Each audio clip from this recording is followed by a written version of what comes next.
Perfect. We are live. So, hi, Dale. Hey. Dale. Hi, Dale. Welcome, Dale.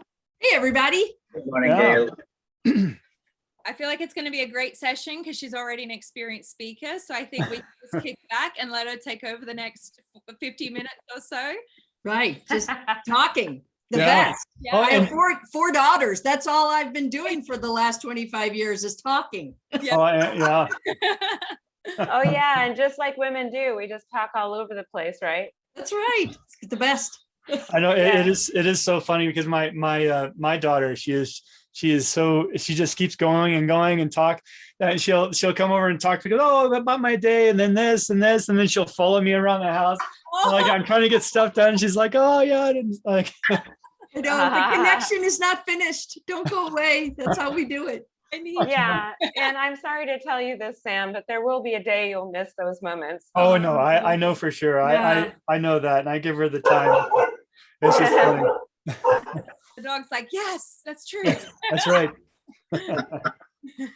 Yeah, but I do think there is different ways we communicate, and I think there is a real analysis as far as women's brains and men's brains, and how we process information.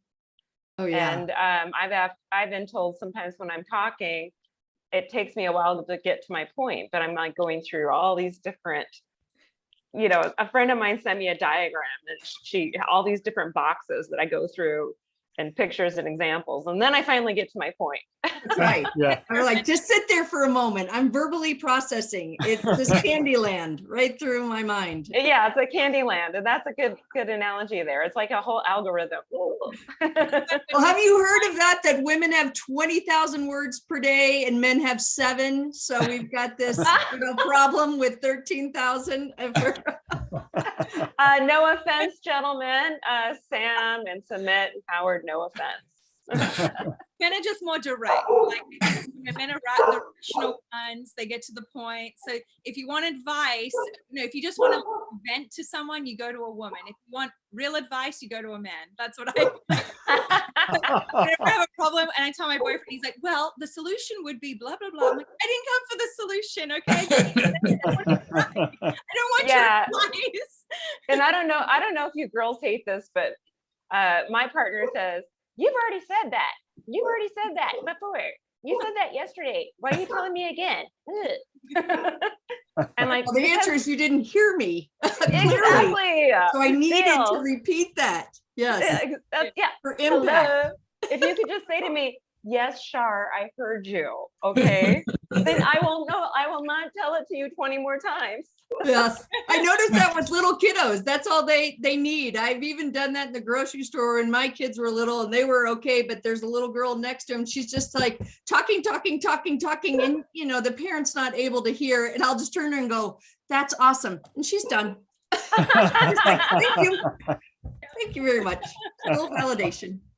Yeah, my daughter she has graduated with her psychology degree, and she's now working to get her master's degree. And so she psychoanalyzed me to death. So yeah, she definitely is giving me some coaching about my communication style and what I need to improve. And I'm like, this is a little unusual. Usually it's the parent giving you the coaching. So the degree's not going to go to waste. She's already implemented. Yeah, she says, Mom, you don't want to know how I've psychoanalyzed you. You have no idea. You don't want to know. And I'm like, okay, please don't tell me. Your education dollars at work. That's right. Yeah. So Dale, just a quick introduction to Howard. Howard's been with a comp team for quite some time, and we've worked together at Barclays. He was at Barclays Capital. I was at our Barclays Global Investors, and he's a pay expert and also on systems as well. So there's a lot of diverse skill set. Hey, Howard. Good to Hi meet there. you. Nice. Same. Howard. I joined the conversation at an interesting time. Let me see if there's a problem I can solve. I know you got to wait till we get through at least 13,000 words and then you can jump in. Right. Yeah. And so Dale, here's the deal. So I'm the creative type. I'm the social butterfly. Jules is the social butterfly. you know, and then we've got Sumit, who's just a genius. You'll learn about his background. And then you've got these analytical compensation financial guys. So it's like we have all ends of the spectrum as far as the diversity of our mindset and how we communicate and what we have to contribute. So we love to just interact with you about the dialogue. We're already having fun. That's right. That's Yes, right. I love all the different personality types. That's what my book was on. So I'm a fan. Oh, cool. Well, that's exciting. I can't wait to hear it. I haven't read your book, obviously. Promote. Yeah, I would love to hear about that. And so do you have a copy of your book, Dale? Yeah. On here? How prepared she is. That's some keynote speaker ethic right there. That's Ready to go. right. It's called What's Your Mom Type? Discovering God's Design for You. I used to speak in the faith-based space for about a decade. And one of the things I found in the world that I was speaking is that people had some sense of purpose, but they felt like they had to be everything to everyone. And it was really exhausting and confusing. And so kind of understanding that even no matter who your children are, your family is, you're not supposed to be everything to everyone. So what's Right. your flavor? Yeah. Oh, I absolutely. In fact, I was just saying that yesterday, right? I have friends that are coming into town. You know, I've got to cook my partner breakfast. I gotta think about my business. I'm running around and and think of my kids. Right. So I want to get your book. And is it on audio too, or is it just a hard copy? It's on Amazon as a paperback or a Kindle download. I have a digital course I did on the book that kind of was a little bit around coaching, but there's not an audio version. Not yet. All right. Well, I'll have to just read like I should. Thank you, Shar. Read like you Appreciate should. All right. I see Sam sharing his screen, so I know what that means. I know it's time to get started. But at least, you know, we're having fun. We've been warming up our speakers. So for anyone that's hopping on the call, we're energized. We're ready to go. This is going to be a really fun session. So welcome everybody officially to the People Strategy Forum. Check out this new branding. Can we just talk about this new branding that Sam's gone ahead and done? Loving the colors. And it's part of the podcast. So if you go look for the podcast, you'll see that People Strategy Forum logo. So look for that. My name is Jules. I help to host this forum each and every week. And I help answer all the questions that you have. So throughout this session today, we will be chatting about how to turn mundane work into a meaningful mission. We have the perfect speaker for you today to help us and guide us through all that.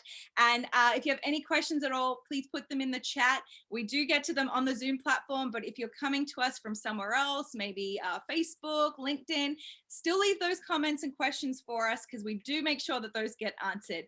So I don't do this alone. I have a lot of help from a fantastic panel. If you joined us a little earlier, you know, you probably heard the conversation, how many words women use versus men each day. That's where we started and it blew up from there.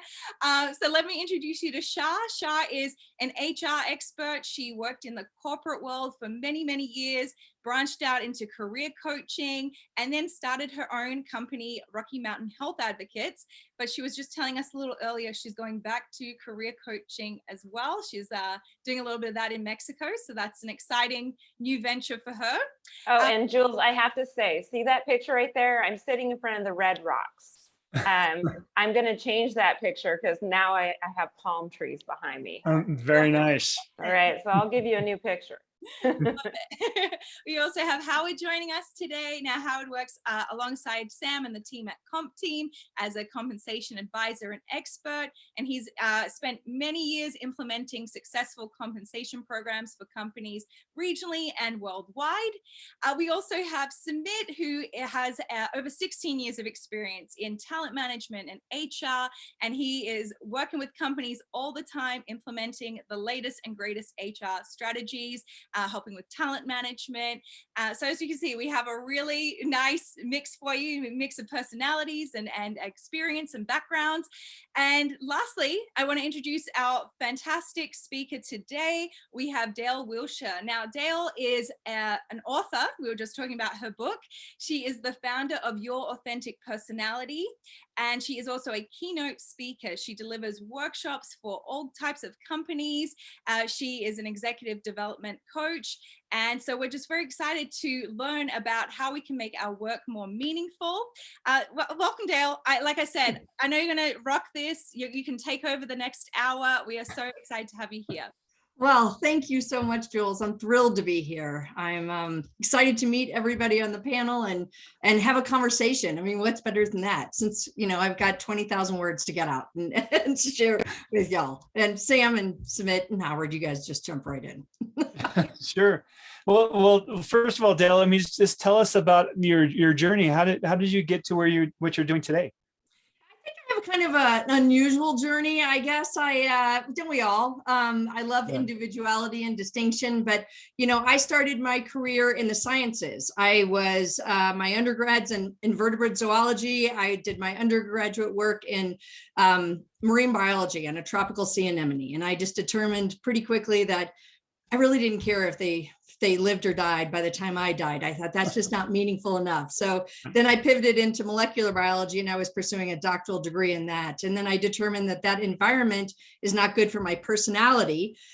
This is after a series of wondering what's wrong with me and going through all these things. But then I moved into the corporate world. I worked for a couple of Fortune 500 companies, both in the lab as a microbiologist and then in technical sales. So that was kind of my ideal. I love to be able to share with people and talk turkey and help them connect what they need with what I do. And then I took a big career break. I have 4 daughters. And so my oldest is 25. She's a chemical engineer. And then I have a oncology nurse next. And I have 2 who are still in college. But, toward the middle of that journey and that was incredibly meaningful to me. I come from a long line of stay-at-home moms and really wanted to grow and develop my people.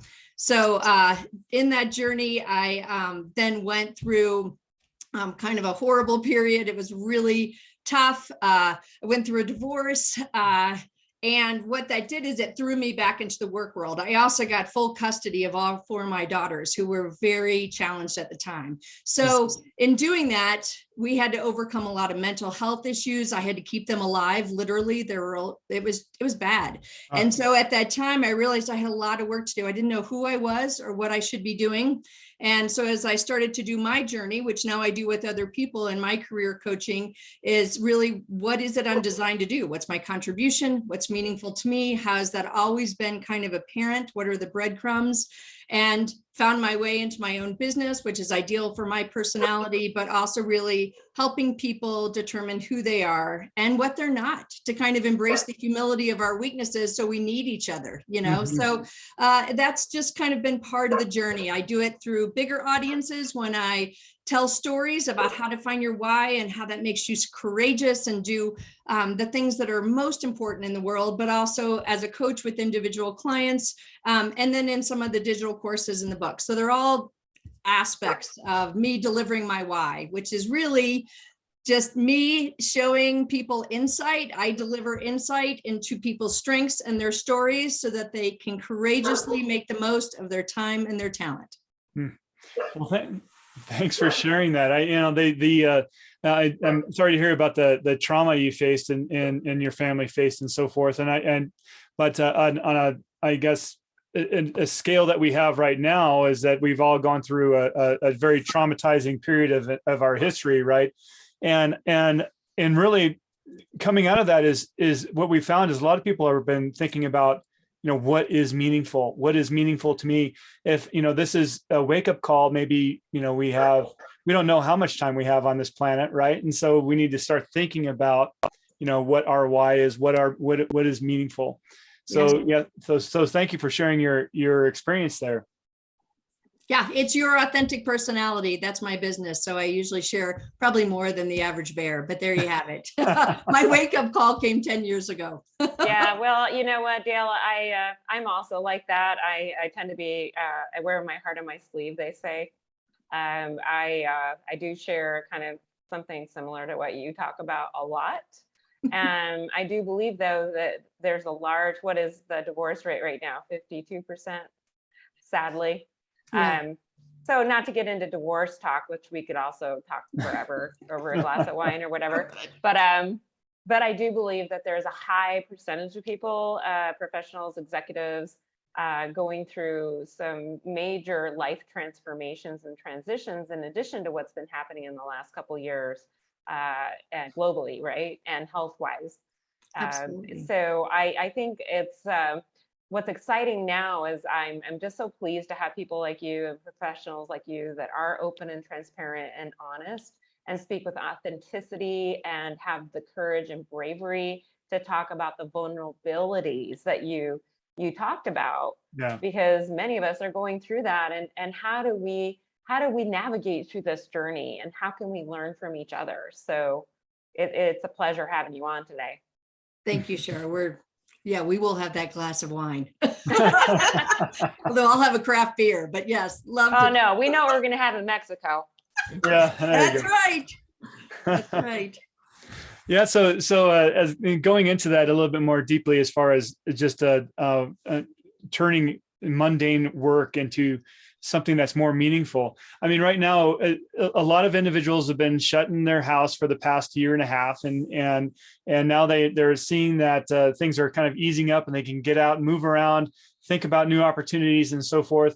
And so, and of course, that experience of being, kind of trapped in your home or your workspace and being isolated for so long is have given people lack of social interaction, difference in their job, and so forth.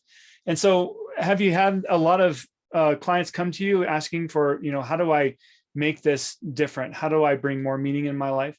Absolutely. I think always in my business, that's what it's been about, whether that was somebody wanting to define their life purpose so they can use it in a different season of their life. I mean, what's interesting is sometimes people will come thinking they're going to do a pivot, something big, they're not really fulfilled. And then they find out actually, once they get to understand themselves better, that through some crafting, that what they need is right there in their own backyard. They can just kind of shift how they're doing their work and stay where they are. So whether people are moving or they're just kind of, curating what they already have, there's a lot of, bigger journeys to meaning. I've certainly been on one of those, but there are some shortcuts to meaning that I love, that it's all about just taking the driver's seat of who you are and what you love. And that brings a lot of meaning because it's a very personal definition. There's a great article in Entrepreneur Magazine this month all about what is meaningful work. And it's called An Investigation. And they started off at the top of the article that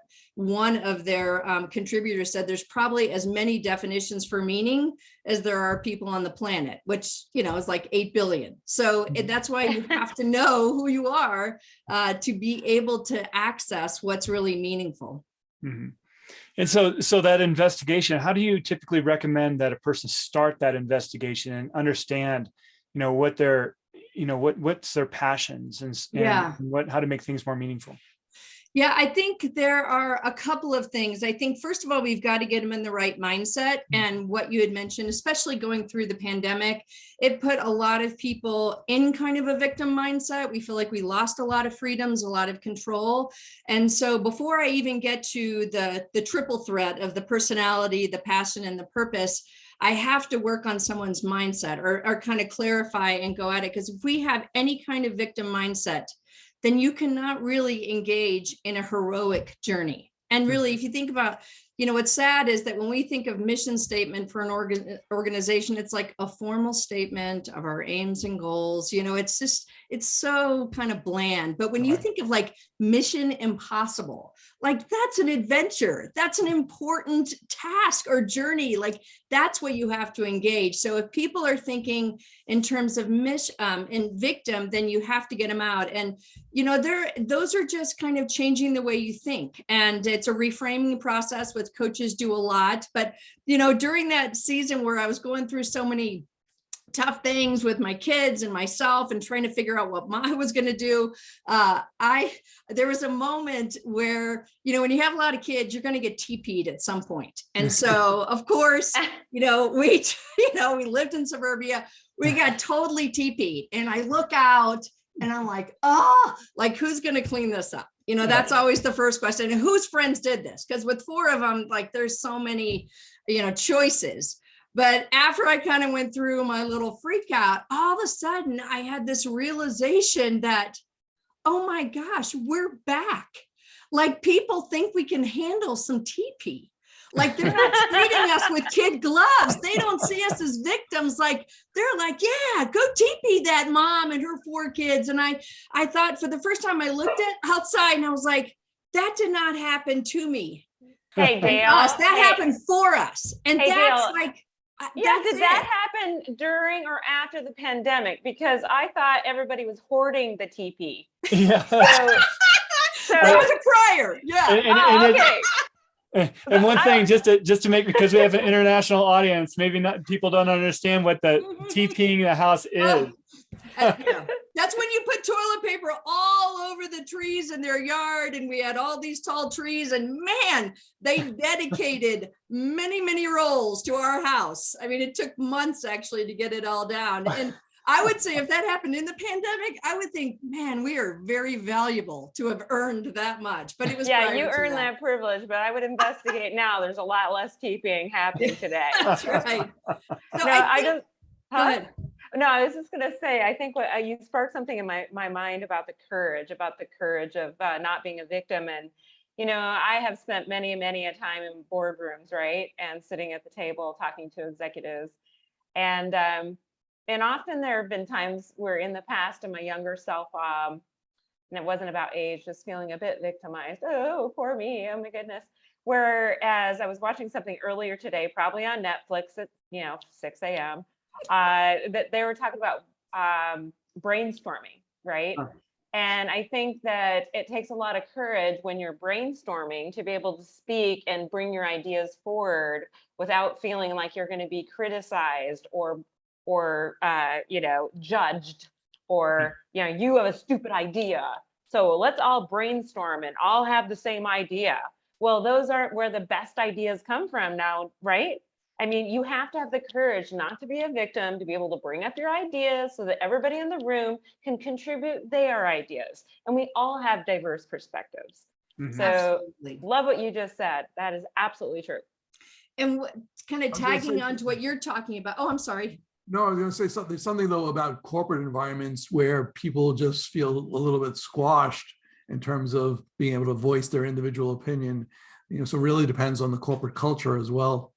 Mm-hmm. Yeah. Well, I agree, Howard. Of course, there are certain things that, when you feel like a cog in a wheel that you can't change in giant organizations, but I have a worksheet that I will use with clients, and I use it as part of a couple of the workshops, and it's called mining for meaning, because if we're thinking at the level of what we do or what's happened, we've got to take it deeper to get a sense of autonomy. And so, even thinking about whatever the task is that you don't have control of, how is that making you a better leader, a better role model, a better human? What strengths of yours are you able to tap into and build in the pursuit of that work? I love the George Bailey concept of what would happen if you weren't there.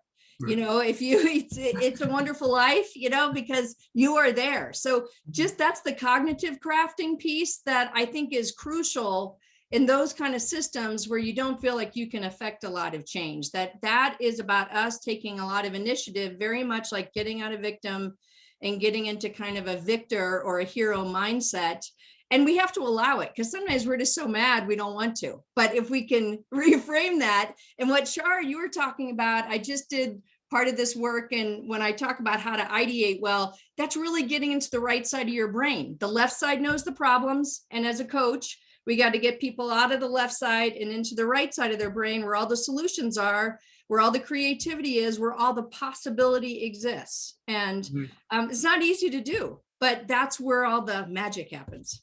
Well, I would also say the thing that I think about too that is very challenging today, as we say, we are here, right? It's harder to be here when we're all on Zoom calls, right? Yeah. Yes. When we're all sitting in these little screens, just like the Brady Bunch, and look at each other, I mean, seriously, to be here is hard to do electronically, am I right? And it's harder to do when you're not face to face and having that eye contact and that authenticity and communication and really connecting with one another. Yeah, I agree. It's always more difficult. And so even when I'm in that, like in developing resilience, there's some of it that we can't change, But then I'll say, you know, when things do change and we can get back to where we were, obviously, maybe all of us won't be sitting in the same place since we're in different places, but what do you want to be able to say about that time? Mhm. What did you do?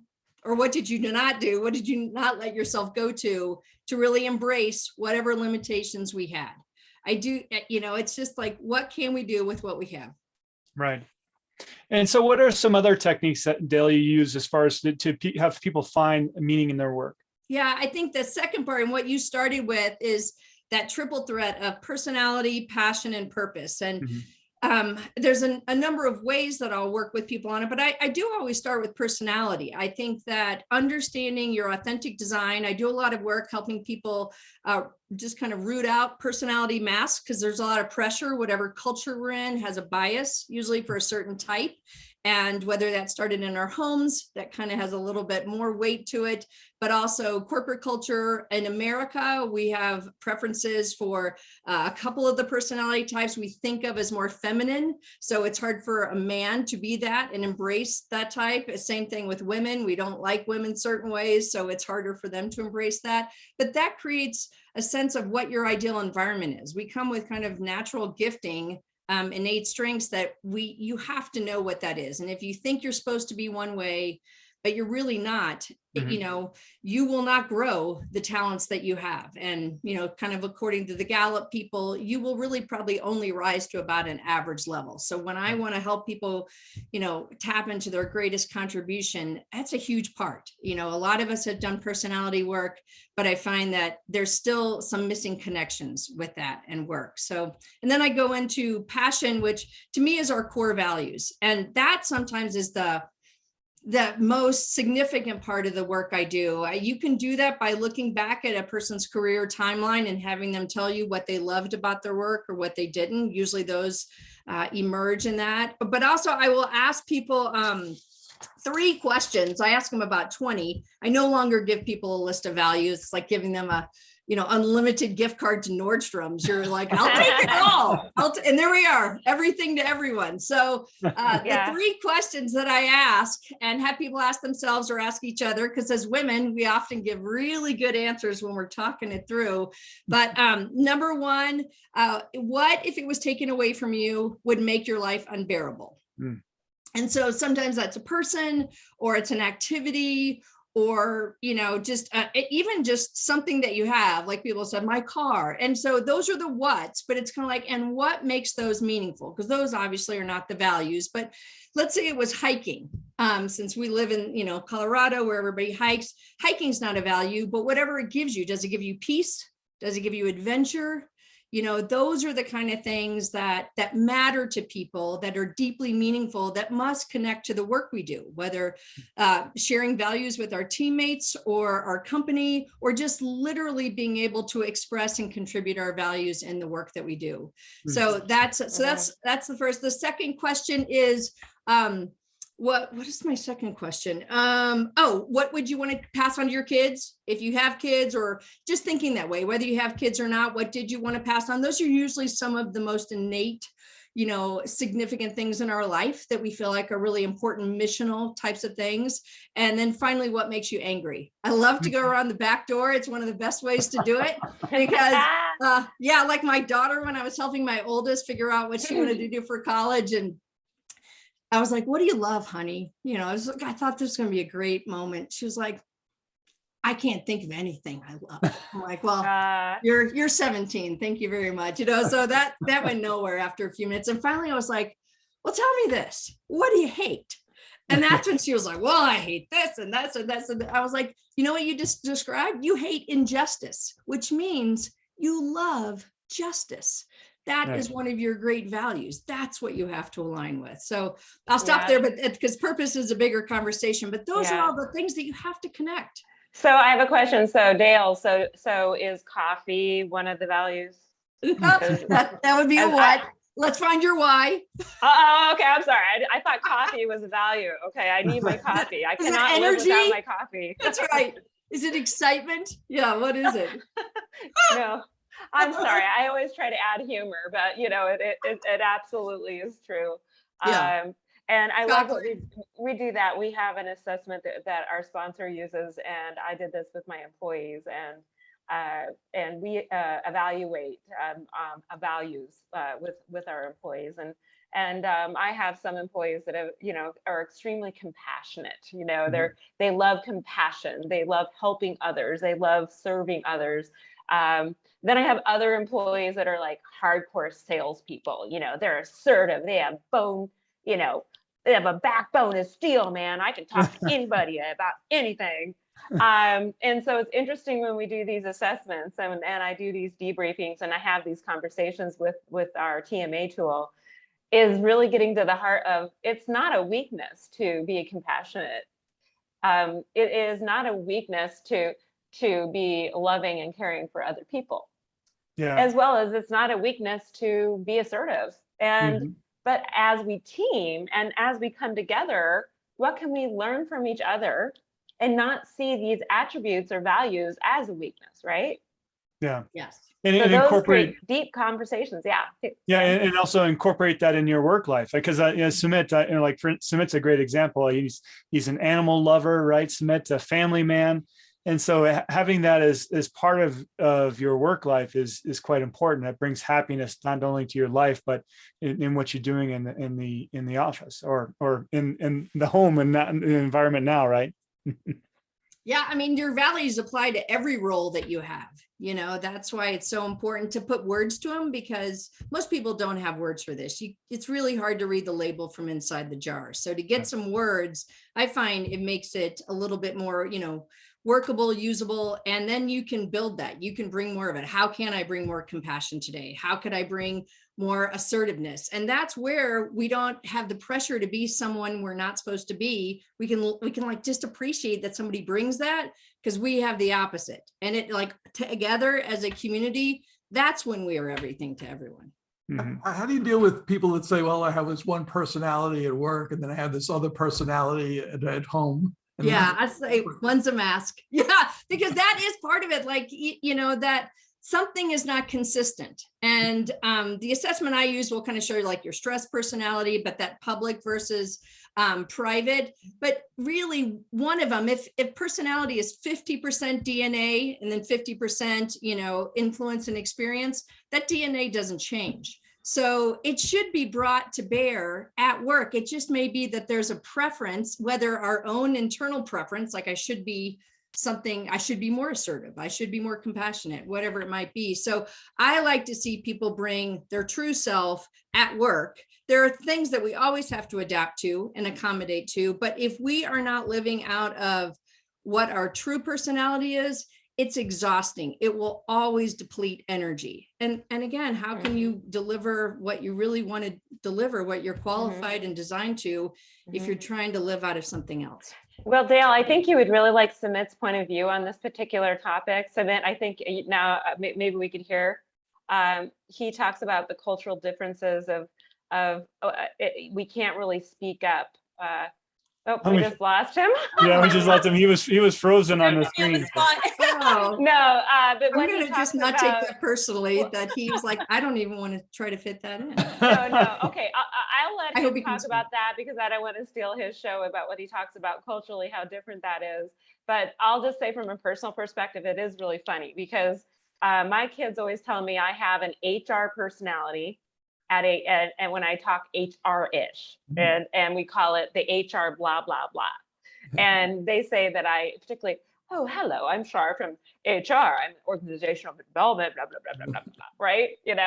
Next thing you know, when I'm out with my friends, I'm kind of actually funny. I actually have a sense of humor. And one time I went out with some of my directors and the managers that I was supporting, probably on a social level. It was one of those block parties for the employees, and some of my leaders were making jokes, and then I was kind of bantering back and forth and making some jokes from what they were saying. And one of my leaders looked at me and said, "Oh my gosh, Shar, you have a sense of humor." And I went, Discovery. what, you don't think I have a sense of humor? They're like, no, because you're the corporate HR girl. You're the one that stands up in front of the management meetings and talks about policies and procedures and, sexual harassment. And but you actually do have a sense of humor. Hey, Sumit, welcome back. I was kind of giving you a lead in because I wanted you to speak to the cultural differences about how we behave personally and how we behave professionally, and there's a real cultural difference. Could you speak to that? Definitely. Sorry, I got disconnected for a minute. I think it's always been encouraged, at least in this part of the world, to keep your personal and your professional life relatively separate. And what the pandemic has done is because you've got, work and life or work and non-work are kind of, the lines are blurring. So one gets to see and hear a lot more of one's co-workers' lives, because you can see what kind of house they've got set up, who else is at home, so if you've got a dog or a cat. So I think the talking points are much more, it's a little easier to be vulnerable because we're all going through the effects and the after effects of the pandemic in some way or the other. So it's it's as they say, we may not be in the same boat, we're in the same storm. So I think that vulnerability has come out into the open. A lot of conversations around work, meaningful work, burnout, they've become more mainstream than they were, say, 2 years ago. And it's become a little easier to talk about mental health, and at least in most Asian countries, it's taken as a sign of weakness to talk about mental well-being. And most people would say, you'd get more sympathy for, say, a broken leg than for saying, I don't think my mental health can take this. So people would just ask you to man up and get on with it. I think those conversations have helped a lot in taking well-being a lot further, helping people blend personal and professional lives more seamlessly. So I think the overall human experience has improved in some ways in the last 2 years. Yeah. Mm-hmm. So what I'm sensing, Dale, is especially with what Sumit has mentioned, as far as finding that having more acceptance towards mental health and so forth. What you're doing is you're understanding a person's strengths and talents, and then you're understanding what their passions are, and then you're showing that there's alignment there. So, and of course, what managers need to do, in a sense, is they're trying to retain their employees, right? And so they're trying to align that also with the business. And so is there a place that you typically use to help managers or help companies do that?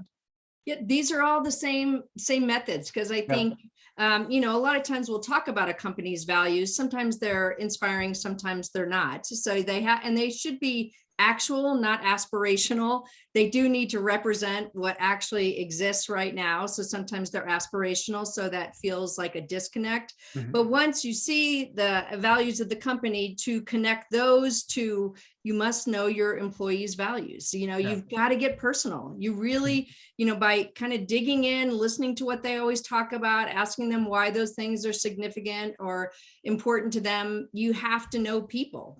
People, that's part of, relationship crafting, which is a part of creating greater satisfaction in your work, is people must care for you. And to care for you, they need to know what's important to you. So yes, it's kind of the triangle of, connecting that to your values, or even the values of your department. Those could be a little bit different than the full company values. What are y'all standing for that might be a little bit unique even within the company? So always talking about like how you belong. Belonging is probably the strongest aspect of meaning. When you ask anybody what's most meaningful to you, they will most always start with people, relationships. Yeah. And so belonging cannot be underrated. So understanding what your people's personality is, and the whole team knows that, so they can, go to the people that they need their gifts because they're not their own, and knowing each other's values and how those relate to the company values. But then also kind of the highest level to me is knowing people's purpose. And very much, Sumit, like what you're talking about, where it's very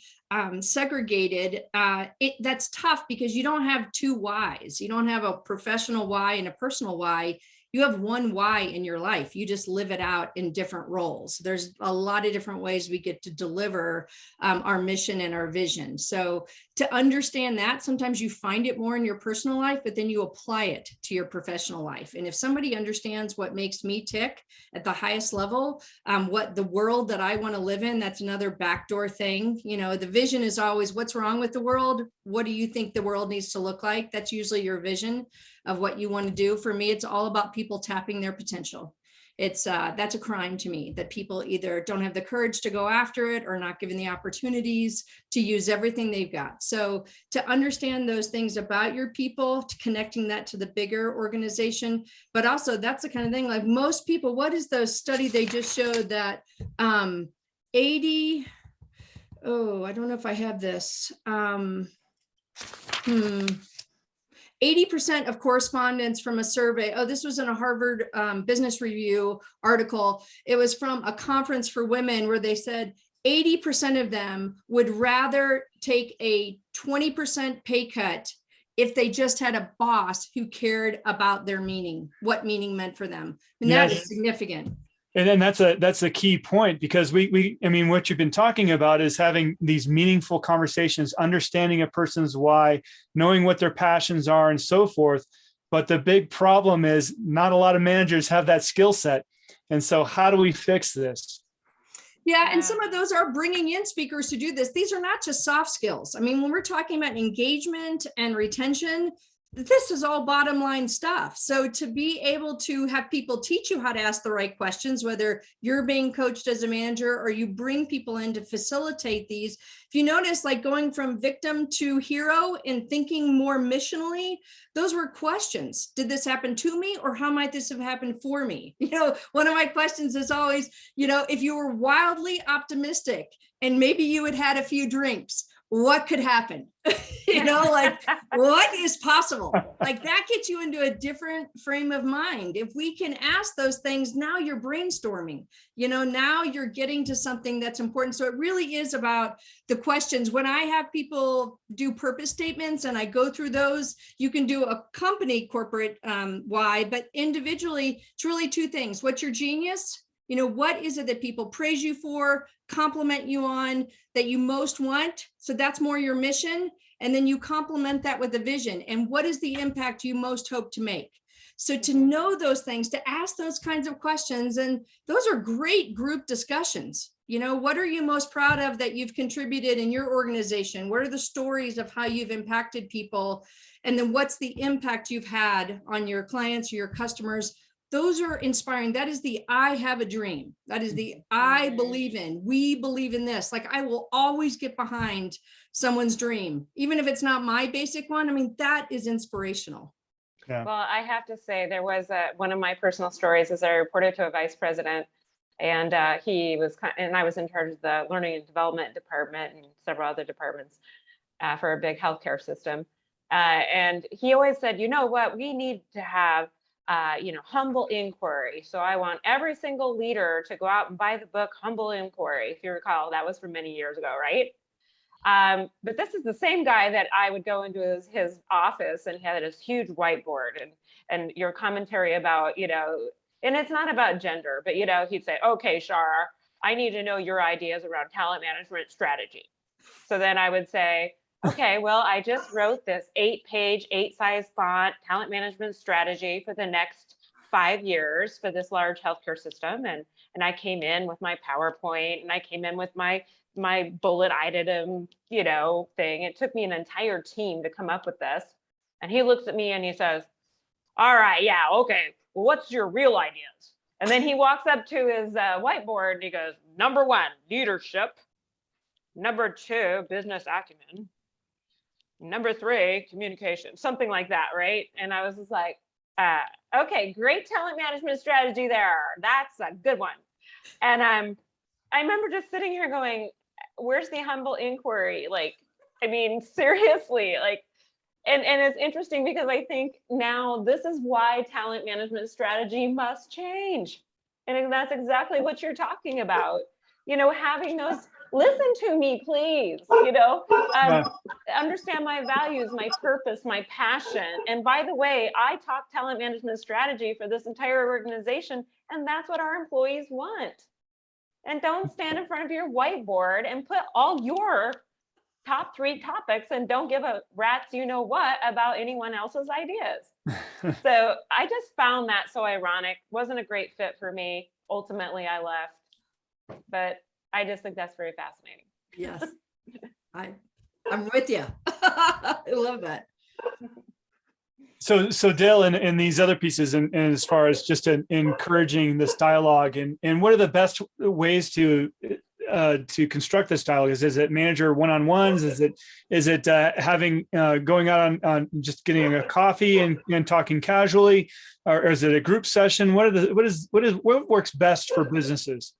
Well, I always like a multifaceted approach because everybody's personality is different. Now, if you have more of the introverted personalities, then I would say that is probably more of a one-on-one, at least to start. That they get to share privately. Usually that's part of their makeup as they do things more behind the scenes. They prefer it that way before they want to take it public. So I think because we're asking personal questions to get to who they are, then I would probably do that more privately. But as they become more comfortable with it, then I always like, because teams need to know. It's why I use the personality assessment that I do, because it's not just about developing you, it's about really understanding everyone around you and how everyone can be useful and how we can tap into each other. So by having those kind of facilitated discussions, and sometimes people say stuff better than we do. So I'll get into a facilitated discussion about what are some of the different ideas about what we bring as an organization. And some people will just say it better. So that way, to me, you're getting some of the group dynamics. So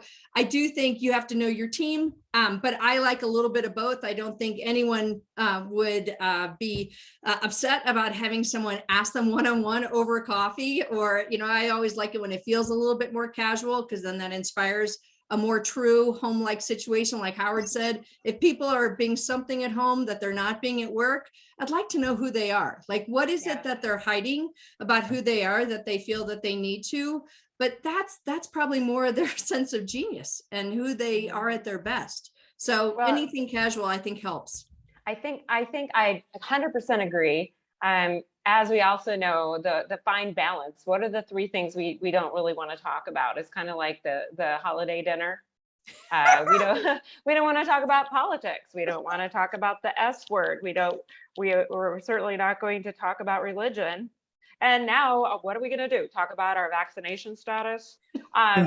So it's all debatable right now. I know. Right. And it leads to these, as a leader myself, I've had that challenge where you try to have the personal conversations, but you also have to know where that boundary is so that you're not getting into the subject matter that is really inappropriate, that if an HR person was overhearing saying, no, don't talk about that, right? Right. So I think the real talent for a leader is to learn how to have those real crucial conversations, vulnerable conversations, and know where their boundaries are, right? And know what they should be getting into and let's not get into.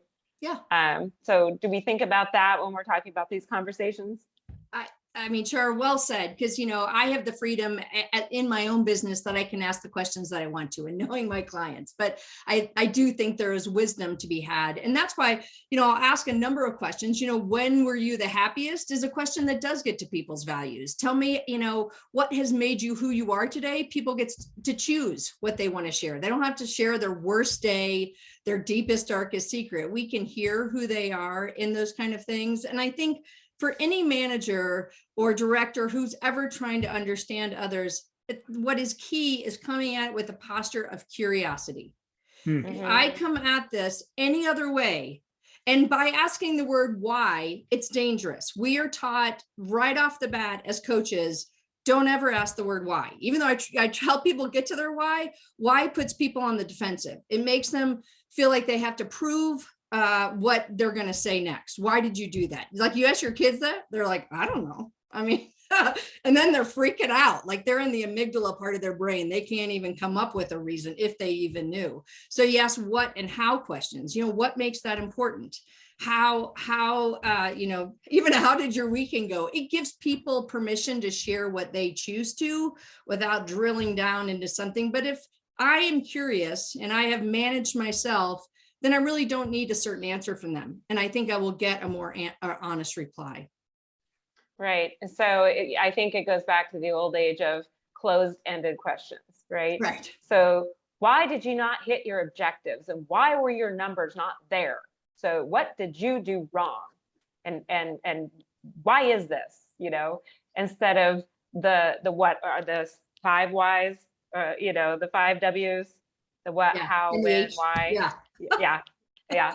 I think that's really important because there's so many reasons. There's barriers to people's success.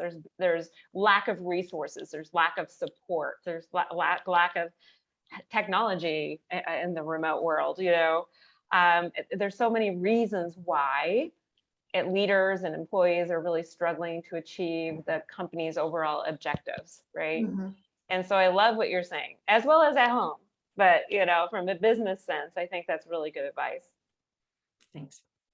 So Dale, you mentioned that there's I think that you're definitely an expert on it. You wrote a book on different types of personality types and multi-generational aspects as well. Can you tell us a little bit of how? Well, first tell us a little bit about the book you wrote, and then how that it applies to figuring out different types of people. Yeah, the book is, like I said, it was directed for moms. I mean, of all 80% of women are moms. So I wanted to create more consistency between who you are at home and who you are at work and give you more definition. So in that way, it is, I am one of the personality types that can be more like a guy when I'm not talking like where I like to bottom line it. So it is meant to be a kind of a quick read, but it's like your 5 top strengths. And I use a 4 system model. So understanding, like hearing that, because we often overlook and undervalue what comes easy to us, which are our strengths. So to be able to kind of reaffirm for people, this is a strength that the other half we don't have, like that's amazing. So 5 strengths, 5 leadership styles, 5 weaknesses, which really just strengths that have gone too far, what your self-care needs are, because those are unique to each of the 4 different types. Often I'll see with partners in the personal world, they'll be like, well, here, I'm going to give you this because that's what I need. I'm like, I don't need that. Actually, I need the opposite. And then it's like, well, why would you need that? So you've got to understand what you need and then how to develop, how to grow. And in this case, it was a spiritual book. So how to develop spiritually along the lines of your personality type. It's not all about obsessing over your weaknesses. It's more about plugging those holes in your boat and then taking your strengths where they were designed to go. That's where you're going to be on mission. So that's what the book is about, to be able to start with that first level of personality. And what's interesting in my work with values, I have found that at least 75% of a person's values line up with their personality type. So sometimes that can root out up, like when we have someone with a mask, when I start to ask them about their values. So that can be helpful when they're not sure who they are, to go back in and say, it's been a long time since I was that. I mean, the whole field of epigenetics, which is the study of influence and experience, will show that proteins get turned on and off depending on if they get used, if there's an environment for it. So if you have a strength that is unused because you didn't know you had it, or the environment doesn't allow for it, it can start to grow again. But you've got to be able to get in there and advocate for it and initiate that. So Dale, I have a question for you. This is kind of a sensitive topic, but I think it's extremely, it's very much becoming more and more aware. It's all about the LGBTQ community.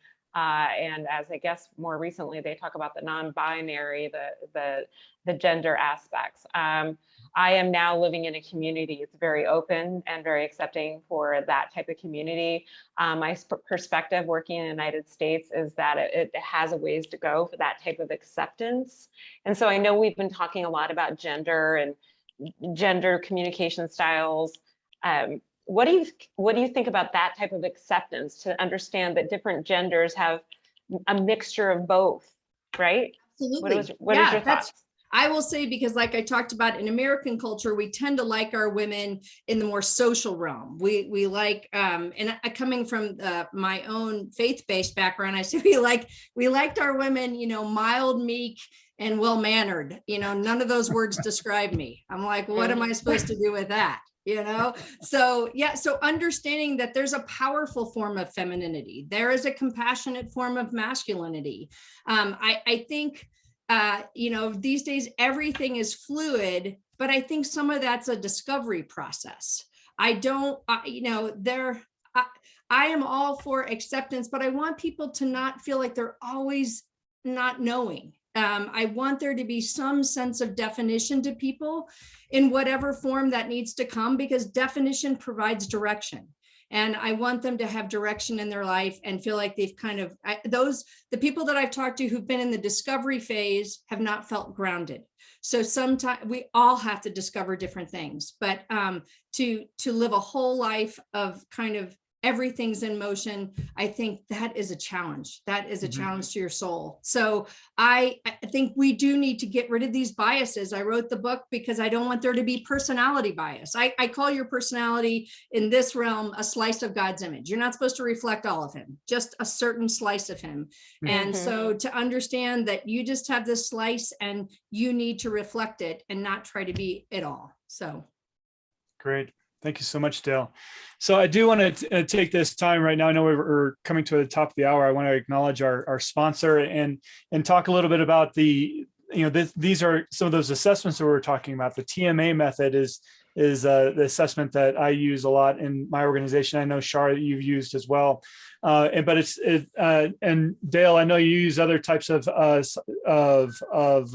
personality assessments and so forth. But the core function of what we've been talking about here is understanding our people more, understanding, what makes them tick, what's their passions, their talents, their drives, and so forth. And these types of assessments, like the TMA method and others of its like, will help us connect with our people.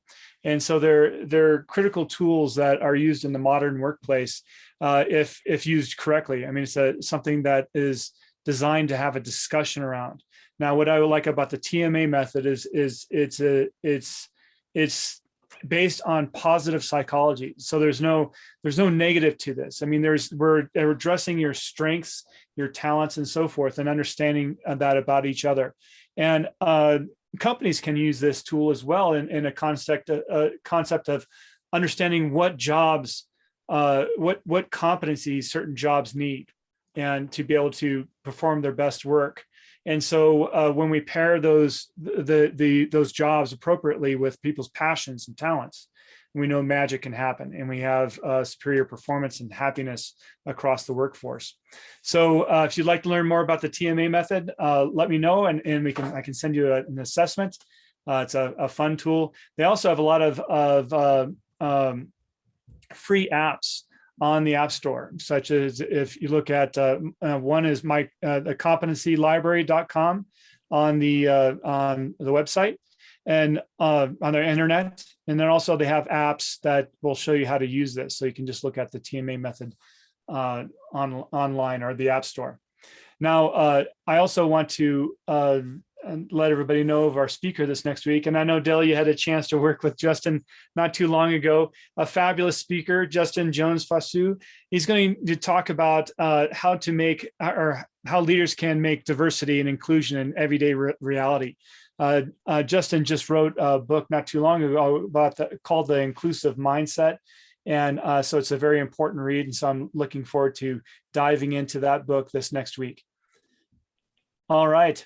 So, Jules, do we have any questions from the audience as far as for Dale as we wrap up here? We're a little light on questions, but again, if anyone has any last minute ones that they're just dying to ask, throw them in there because we still have a few minutes. But at the moment, no, just a lot of feedback throughout the chat. So that's always good too. Great. Well, I do have one, and it's very important when I'm thinking about what's happening today in the workplace. And so, of course, when people experience trauma, such as the pandemic and other senses of trauma, we talked about that victim mindset. But often when they heal from that, they have a sense of overdoing it. Right. So they become, all of a sudden they want to take control, then they have complete control of the situation. And that can turn into situations like what we're experiencing now in the workforce, where people are saying, okay, I'm out of here, I'm quitting, or I'm taking a gap year, I'm going to go off and travel and not be part of the workforce for the next year. And so how do we bring a healthy mindset so that people don't swing from one side of the pendulum to the other? I think that has a lot to do with your brain. And some of it is, when you're getting used to shooting a rubber band, sometimes you undershoot and sometimes you overshoot. And if you're in that place with the 4.5 million Americans, I can't speak to the rest of the world, but who left in November alone, take advantage of the time. I really do think, that, now everybody's freaking out, and that puts them in that panic part of their brains, very emotional, doesn't have language, and it doesn't make great decisions. So to be able to take advantage, and part of the work I do is helping people with their mindset to kind of rewire. So I think about using things like mindfulness, using things like gratitude to start your day and prime your brain for positivity. Some of those simple practices, they're incredibly important to be able to make good decisions. And that's what it is. So if you're kind of starting to think you should leave, just take the time to be able to do a course, read a book, be able to invest in who you are, and know that can you make it work where you are? Take advantage of all the time that you've already invested. But there is a point where you have to be able to acknowledge if there's some sunk cost, and you have to have the courage to move. And I think, a lot of people did panic, and they, had their Norma Ray moment, and they were just out of here. But take advantage now that you're there. Inhabit the space. I've got a lot of clients who, after like 2 weeks of that, they're like, okay, I'm right. I can need something right now. And, that's maybe not enough time to really ask the bigger questions and get the bigger answers about what it is that you want to do, but make sure it aligns with your mission, your authentic personality, your just powerful passions, and your one purpose. Really align things, know what those are. Well, Dale, you just gave me a visual, okay? All right, about the rubber band. I'm sure you can imagine this. Me as a business leader, also a career transformation person myself, you're doing the rubber band and it accidentally snaps and hits yourself in the face, right? So my point to that is it's okay to have failure, right? And if you hit yourself with the rubber band, it's okay to have failure, right? Yes. It's the only way we're going to learn, and there's nothing to be ashamed about. So either you're an employee that's looking for a new career, or a leader that's trying to change a new direction strategically or through your strategies, it is okay to give new creativity and new processes a try. Absolutely. Growth is one of my top values. So there, the two things required for growth: a lot of humility, Yeah, and a lot of courage. Yeah. And do you have a website? Yeah. Okay, what's your website? It's yourauthenticpersonality.com. If you go, there's lots of different parts to that, but right there on the home page, there's an option to take the quiz. And if you click on that, you'll get the meaningful work quiz. So some questions to be able to kind of see, especially if you got a sometimes or a no, what aspects of your work right now could use a little tweaking. So it might give you a little more definition on what you want to work on. Mm-hmm. And Dale, could you tell? Oh, I'm sorry. Go ahead, Jules. I was just saying, like, the link's there for anyone that wants to check it out. Thank you, Perfect. Jules. And so, Dale, could you also briefly tell us about some of the workshops you provide? Yeah, there are keynotes that have to do with this, how to turn mundane work into meaningful mission. I also talk about how to help, how to choose the important over the urgent. And I do a lot of work around boundaries. So those are the keynotes. I do personality workshops. I'll do these types of workshops on finding meaning. Everything kind of can transition between a workshop and, depending on who it is, and a keynote.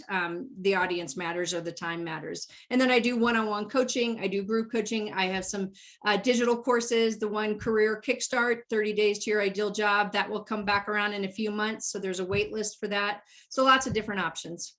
Great. Oh, cool. Can't wait to look it over. Thanks so much. Thank you so much for sharing all your wisdom today, Dale. Oh gosh, it was great to be with you guys. Can we do this next week? I don't want to get in Justin's way, but you guys are awesome. No, lots of fun, lots of fun. We try to have fun here. But thank you so much. And it's just been wonderful talking to you and getting all these great insights, and I really appreciate it. So everybody have a wonderful week, and hope to see you on next week's People Strategy Forum. Bye. Thanks so Bye. much. Bye, everyone. Bye. Bye.